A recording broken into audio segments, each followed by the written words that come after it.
Hey, what's up, guys? It's Sam from a new website I've created, canoetrippers.com, and a new YouTube channel that I'm doing. So I'm really excited. This YouTube channel is going to be about all about the outdoors. So canoeing, fishing, hiking, camping, hunting, anything outdoors related, you name it. I'll be doing it this spring, summer, and fall. So um, yeah, really excited. The point of this video is just to test out some of the camera equipment that I've got. I'll be shooting most of my video footage on a GoPro Hero 5, and the microphone that you're hearing right now is a Rode Micro.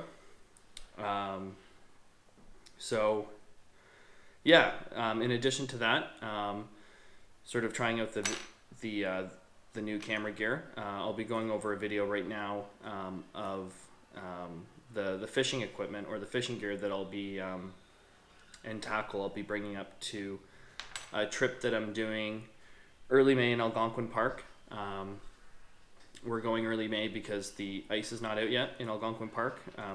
So they've issued an advisory basically saying that the ice is not going to be out before the end of April. So they've pushed back all the backcountry permits.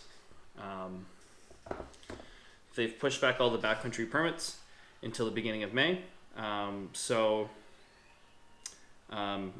I'm pretty confident, or I'm hoping at least anyway, that by May 8th to 10th, the ice will be long gone.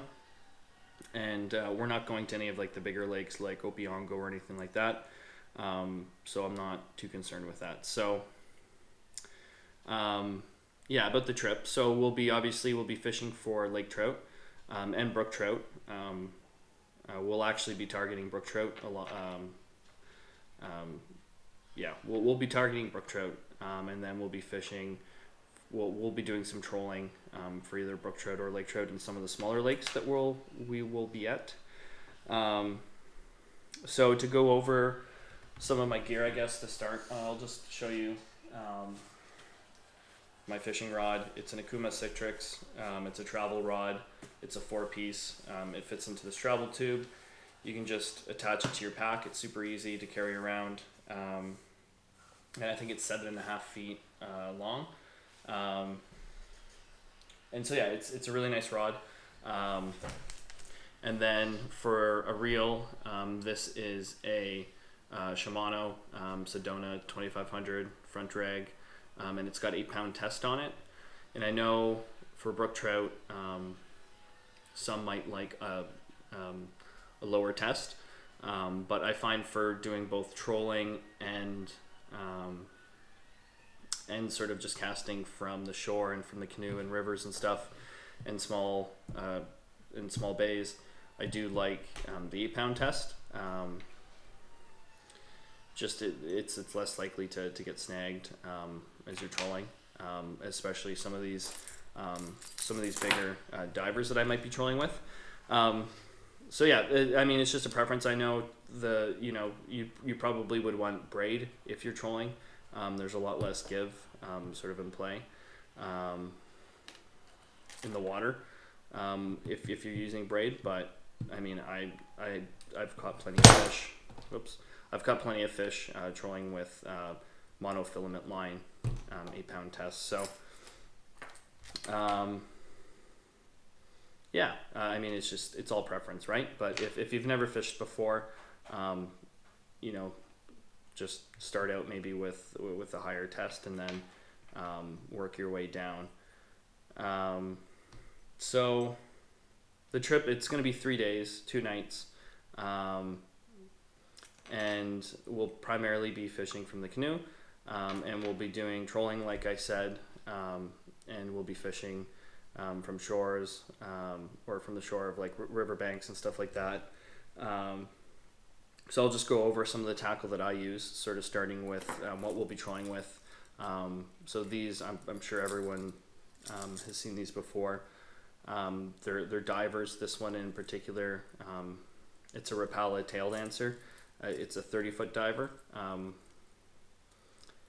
and I've caught plenty of fish, or I've caught plenty of lake trout on these types of lures before. You might think it's too big, but you'll be surprised at how small of a fish will actually go for a lure like this. I mean, I might not bring or might not use this one just because it goes down 30 feet. I'd probably use this one in the summer, but something like this, something that gets down like 12 to, sort of around 12 to 15 feet, is perfect for the spring. So these are what I'll be trolling with. I also do troll with my spinners. So trolling with a spinner, what you need is weight to weigh it down. Otherwise, as you're dragging it behind the canoe, you'll find it's just going to float right up to the surface.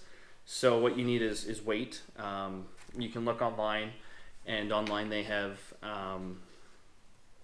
do have some setups you can use with like a 3-way swivel. But the way that I use it's a lot more simple. And you might have heard of these before as well. They're called bottom bouncers. So the whole idea is that this is the weight here.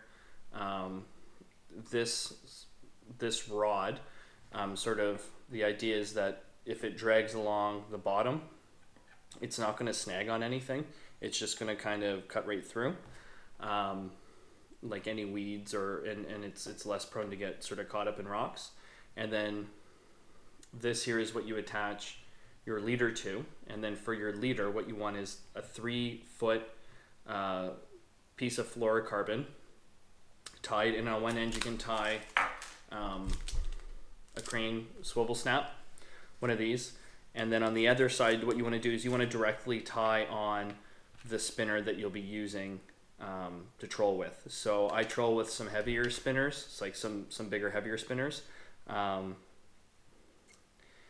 And yeah, you want to directly tie it on, and then I'll probably in the next week or so I'll do maybe 3 of them. That's probably all I will need. And then what you can do is you can pick these up at Sailor Bass Pro. You can pick these up.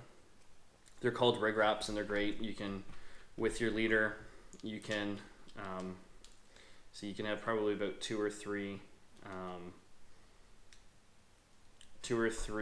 spinners in here, and essentially you just wrap the line around the outside, and then when you kind of, there's all these little notches here that you can notch in the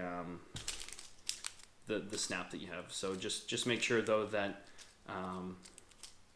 you sort of know which spinner is on the top, and then that way you'll know that's the one that you'll be taking out. So, or you can just, I mean, these are pretty cheap. You can just have a leader with one of your spinners in each one of the rig wraps. So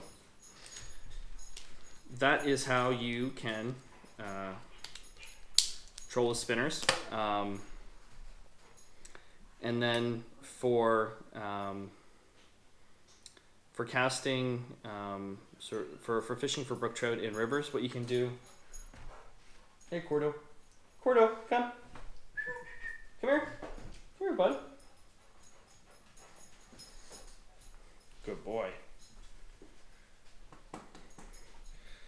So what you can do is, wow, this is really beat up. So you'll see a ton of these. There's a bunch of different brands out there. This is a Panther Martin. Mepps makes spinners as well. This is a Blue Fox. I personally think that the best color is these Mepps Black Furies. They're really good, especially when it's really light out. And it's got the horsetail here as well. That kind of mimics an insect. So this is sort of my go-to lure. I probably won't troll this. This is more one of the ones I'll be casting, like in eddies and stuff along the river. And yeah, I find these work great. I like the size ones. I know some people like the size zeros, but I find these are just a little heavier. They're easier to cast, and it's a little bit more accurate. The wind won't take it. So again, it's personal preference. and that's pretty well it. Like super simple setup for fishing for trout. Um, and and I know, yeah, you can troll for spoons and stuff as well. I've stopped using spoons. I find they don't really work for me that well. Some other people might have a different experience with spoons, but um, yeah, for me they just don't work. So maybe I was using it wrong, but I've trolled them, I've casted with them. Um, yeah, just no luck with spoons. So I usually just bring spinners and divers when I'm going out fishing for lake and brook trout. Um, so the next video that I'll be putting up, it'll be um, the the actual camping gear equipment loadout that I'll be doing for the trip. Um, so there's 4 of us going, I think, right now. And I have a lot of the gear, so I'll be bringing most of the shelters and the cookware and stuff. So you'll find it'll be quite a bit of gear that I'll show in the video. All of it will be used in the trip, but that's not necessarily what I would be using for just like a solo trip or like just doing a 2-person canoe trip. So. Oh, and I forgot to mention, we will be base camping on this trip, so weight isn't as big of an issue as it might be with some other people that are doing canoe trips. Um, this is a fishing trip for us, so the idea is that we're gonna canoe in probably about 12 kilometers. I think there's only one portage, and once we get to our base camp, it will be hopefully still early in the day, like maybe, a little afternoon, maybe 1 or 2 p.m. We can start fishing right away once we set up camp. We can kind of do a day trip and then be back in time for dinner. And then on the second day, same thing. We'll be up bright and early, and then we'll hopefully be able to do a shore lunch that I'll show you guys. And we will also do, hopefully for dinner, we'll also have fresh trout. So that's the idea. I won't tell you exactly where I'm going. It is a pretty popular lake though, so I'm sure you might recognize it. Don't put it in the comments below. But if you really kind of want to have a general idea in where I am at any part of the video, feel free to just send me a message on YouTube. But just for fishing etiquette, I won't put it on public forum or anything. So super excited. If you like this video or found it informative at all, or if you just like the idea of what I'm trying to do, but you already knew all this, that's great. Stay tuned for my trip video. Since it's April, what is today's date? It's the 19th right now, so it's April 19th right now, so there's a few weeks to go. So I will be putting out other videos before the actual trip. Like I said, I will do a gear loadout, and then I might also just do a day trip or an overnight somewhere before then. So look forward to that. Subscribe, like, comment, put what works best for you. And yeah, take care.